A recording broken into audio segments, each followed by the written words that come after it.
Okay, so you want to buy a theme park.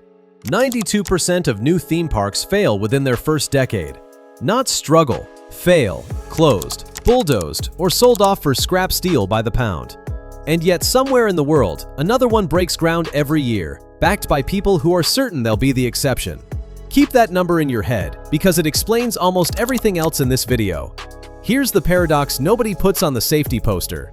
A theme park is one of the most capital-intensive businesses on Earth, built on a product that only fully operates about a third of the year, run largely by teenagers on minimum wage, insured against a category of risk some insurers won't even quote. When it works, it prints money for a century. When it doesn't, the wreckage sits there, rusting, for everyone to see. Let's talk about what you're actually buying. Tier 1, the cheap entry. A small indoor family entertainment center, or a modest seasonal water park, runs somewhere between $2 million and $15 million to build. Go-karts, an arcade, a couple of slides. Low ceiling, low risk, low ambition. Tier 2, the regional player. A real theme park with a handful of roller coasters and a few hundred acres. The kind a chain like Cedar Fair or Six Flags operates by the dozen. Costs somewhere between $50 million and $150 million to build from the ground up. That's before you've bought a single log flume. Tier 3, the destination park. Disney or Universal scale. Budgets start around $1 billion and climb fast from there. Universal's Epic Universe, which opened in Orlando in 2025, reportedly cost north of $7 billion. Disney's Star Wars Galaxy's Edge, one themed land, not even a full park, ran close to $1 billion by itself, split across 2 coasts. And here's the cost nobody warns you about going in. A single major roller coaster, the steel and track kind that headlines the commercial, costs $10 million to $25 million on its own. You need several just to be taken seriously. Then multiply everything by the fact that you're only fully open maybe 130 days a year. The other 235 days, the lights, the insurance, and the payroll for your year-round staff don't stop. Now, the rules of the game, because this industry runs on more red tape than people assume. Insurance is the real regulator here. Liability coverage for a park full of steel coasters and drop towers is staggeringly expensive, and some insurers won't write the policy at all. That's exactly what happened to Action Park in New Jersey back in the 1980s. No insurer would touch it conventionally, so its owner, Gene Mulvihill, built his own captive insurance company just to keep the gates open. At least 6 deaths were later linked to the park. It's still one of the most notorious case studies in the entire industry, and we'll come back to it. Ride safety inspection is a patchwork, not a system. Some states run rides through rigorous annual state inspections. Others leave it almost entirely to the operator's own engineers to self-certify. Zoning is its own fight. Putting a 200-foot drop tower next to a residential neighborhood can mean years of permitting battles before you pour a single foundation.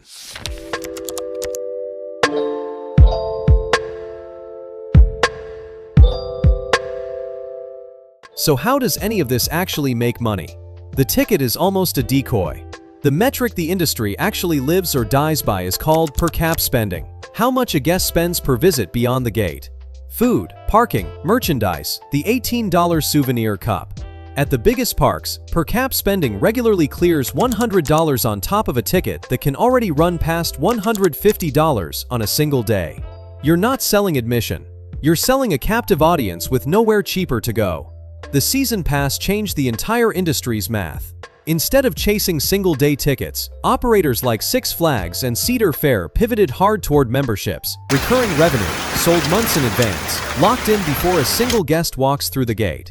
It smooths out a business that used to live or die on whether it rained on a Saturday in July. Then there's the line itself. The wait to get on a ride used to be free, in the sense that nobody charged you extra for standing in it. Not anymore. Disney's Genie Plus and Lightning Lane system, and equivalent paid skip-the-line products at Universal and Six Flags, now let guests buy their way past the crowd, sometimes ride by ride, sometimes for the whole park, for anywhere from a few dollars to well over $100 on a busy day. The line was always the product's biggest flaw. Somebody eventually figured out how to sell tickets to skipping it. And the real unlock, the golf course trick of this industry, is intellectual property. A theme park with borrowed rides is a commodity. A theme park with a story nobody else can license is a monopoly. That's the entire Disney model in one sentence, and it's why Universal reportedly spent around $265 million building the first phase of the wizarding world of Harry Potter back in 2010. Attendance at that park jumped by double digits within a year, and hotel and dining revenue climbed right alongside it. The rides were the bait. The story was the product. Here's the part that explains why the failure rate is so brutal, though. A theme park is a wasting asset the moment it opens. Steel corrodes. Guests get bored of the same 6 coasters. You either keep reinvesting tens of millions of dollars a year into new attractions, or attendance quietly erodes until you're running a half-empty park with a full-sized payroll. There is no maintenance mode in this business. Standing still is the same as losing. Now, the case is, because this industry has produced both a genuinely alarming corporate failure and one of the more disciplined success stories in American entertainment. The failure is Six Flags.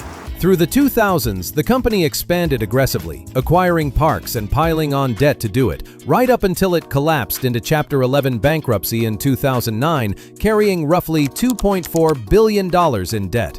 Its stock, which had traded above $60 a share a few years earlier, fell under $1. Along the way, entire parks were simply abandoned. Six Flags New Orleans, wrecked by Hurricane Katrina in 2005, was never reopened and still sits behind its gates today, rides rusting in place, more famous now as an urban exploration site than as a business. And the human-scale failure is Action Park. Founded in 1978, it became so notorious for injuries that locals nicknamed it Class Action Park. Because no insurer would underwrite it conventionally, its owner built a captive insurance company just to keep operating. At least 6 people died on its attractions before it shut down for good in 1996, a cautionary tale not about bad accounting, but about what happens when you treat insurance as a cost to engineer around instead of a risk to respect. The success is quieter, and it's family-owned. Herschend Family Entertainment started in 1960 with a single cave tour in the Ozarks and built Silver Dollar City around it, growing without the debt-fueled acquisition sprees that sank Six Flags. In 1986, the family partnered with Dolly Parton to launch Dollywood. Decades later, the company operates dozens of attractions worth billions, still privately held, still profitable, having never chased the billion-dollar megapark model at all. Discipline, not scale, was the strategy. So let's run the numbers 2 ways. Optimistic scenario. You build a mid-tier regional park for $80 million and land a genuine, exclusive licensing deal. A piece of intellectual property nobody else can offer. Attendance hits 2 million guests a year at $130 per cap, all in. That's roughly $260 million in annual revenue. Season pass adoption smooths your cash flow. The IP keeps guests coming back for the story instead of the same 6 rides, and you're looking at payback inside 6 to 8 years. Realistic scenario.